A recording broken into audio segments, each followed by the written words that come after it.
report bureau chief Chaudhary Haroon Shahzad 1500 साल जश्न ईद मिलादुल नबी सल्लल्लाहु अलैहि वसल्लम की तैयारियों के सिलसिले में MY वॉलंटियर फोर्स के चेयरमैन पीर मोहम्मद यासीन सैफी जामिया मस्जिद मेरिया गौसिया ढोक हसू में तहफ़्फ़ुज़ मुक़द्दस और शहीद कुरान पाक और हकूक़ सदात कराम कॉन्फ्रेंस के मेहमान ख़ुसूसी जनरल अहले सुन्नत हाफ़िज़ इकबाल रिजवी, चेयरमैन ज़िली अमन कमेटी चौधरी हारून शहजाद, डायरेक्टर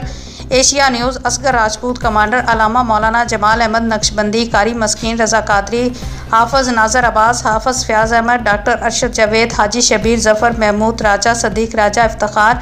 सईद चिश्ती, बज़म उल खैरा मिलाद कमेटी मेरा आबाद ढोक हसू, ख़ुसूसी शिरकत अमन कमेटी ढोक हसू, सदर खालिद महमूद, चेयरमैन मलिक शफ़क़त अरफ़ान, अज़ीम मुग़ल, अज़ीम मुल्ला, TLP फलक शेर लोधी, सदर अंजमन ताजरान सरफराज खान, मुराद खान, सूफ़ी असलम, फ़याज़ मुग़ल समेत